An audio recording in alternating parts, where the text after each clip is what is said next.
നമസ്കാരം, എല്ലാവർക്കും പുതിയ വീഡിയോയിലേക്ക് സ്വാഗതം. 1987 റിലീസായ ചിത്രമാണ് തനിയാവർത്തനം. മമ്മൂക്ക, സരിത, മുകേഷേട്ടൻ, തിലകൻ എന്നിവർ പ്രധാന വേഷങ്ങളിൽ അഭിനയിച്ച ചിത്രമാണ് തനിയാവർത്തനം. ഇതിൻ്റെ സംവിധാനം ചെയ്ത സിബി മലയിലും തിരക്കഥ ലോഹിതദാസും.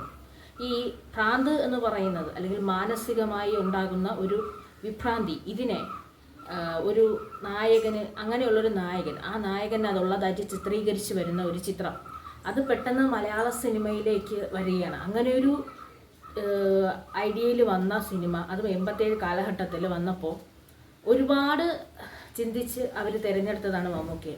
ഈ ചിത്രം എത്രത്തോളം ജനങ്ങളിലേക്ക് എത്തും എന്നുള്ളത് അന്ന് ഉറപ്പില്ലായിരുന്നെങ്കിലും അവർ ആ ചിത്രം തിയേറ്ററുകളിലേക്ക് എത്തിച്ചപ്പം വിചാരിക്കുന്നതിൽ കൂടുതൽ പ്രതികരണമാണ് ചിത്രത്തിന് ലഭിച്ചത്. കാരണം ഒരു വ്യക്തി മാനസികമായി ഉണ്ടാകുന്ന വിഭ്രാന്തി, അതായത് രോഗമാണ്, പക്ഷേ ആ രോഗം ഒരിക്കലും മാറിയെന്ന് ആരും അനുവദിച്ചു കൊടുക്കാത്ത ഒരു അവസ്ഥയാണ്. മറ്റേത് രോഗവും മാറി എന്ന് പറഞ്ഞാൽ നമ്മളത് വിശ്വസിക്കും, പക്ഷേ ഇതിന് ഒരിക്കലും ഇത് മാറി എന്ന് പറയുന്നൊരു അവസ്ഥയെ അംഗീകരിക്കാൻ ആരും തയ്യാറാവില്ല. അപ്പം അത്തരമൊരു അവസ്ഥയെ, ആ ഒരു പഴയ കാലഘട്ടത്തിൽ ജീവിക്കുന്ന ഒരു വീടും ആ പാരമ്പര്യമായ വിശ്വാസങ്ങളെ പിന്തുടരുന്നവരുടെയും ഒരു കഥ ഇന്നും അത് കണ്ടു കഴിഞ്ഞാൽ അതേ ഫീലിംഗ് ഉണ്ടാവുന്ന തരത്തിൽ തയ്യാറാക്കിയ ചിത്രമായിരുന്നു. അപ്പം ഈ ഇത്തിരി വർഷങ്ങൾ കഴിഞ്ഞ് മെഗാസ്റ്റാർ ഒരുപാട് സിനിമകൾ അഭിനയിച്ചു.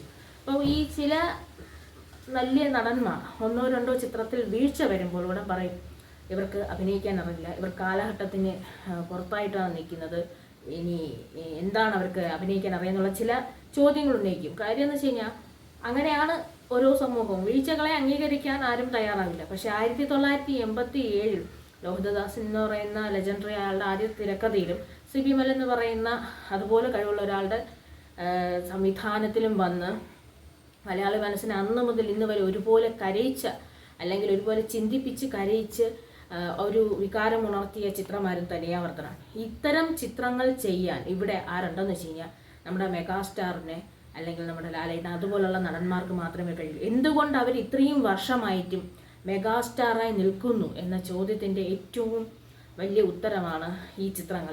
ഈ ചിത്രം ഇത് കണ്ടിട്ടുള്ളവർ എത്രയെന്ന് അറിയില്ല, പക്ഷേ ഇത് കണ്ട് ഇപ്പോഴത്തെ തലമുറയിലുള്ള ആരെങ്കിലും ഒന്ന് കണ്ടു നോക്കിയാൽ അറിയാം എങ്ങനെയാണ് ഇവരൊക്കെ ഇപ്പോഴും അവരുടെ സ്ഥാനം ഇവിടെ നിലനിർത്തിക്കൊണ്ടു പോകുന്നത്. അത്രയ്ക്കും പറഞ്ഞറിയിക്കാൻ കഴിയാത്ത വികാരമാണ് ഈ ചിത്രത്തിലൂടെ അവർ പ്രകടിപ്പിച്ചിരിക്കുന്നത്. ഒരു സംവിധായകൻ്റെ, ഒരു തിരക്കഥാകൃത്തിൻ്റെ സൃഷ്ടിക്ക് സംവിധായകൻ രൂപം നൽകുമ്പോൾ അതേ രൂപത്തെ തിരശ്ശീലയുടെ മുമ്പിൽ കൊണ്ടുവന്ന് അഭിനയിച്ച് നമ്മളെ അതേ നിലയിലോട്ട് എത്തിക്കാൻ ഇവർക്ക് കഴിയുന്നുണ്ട്. അതാണ് ഇവരുടെ ഏറ്റവും വലിയ പ്രത്യേകത.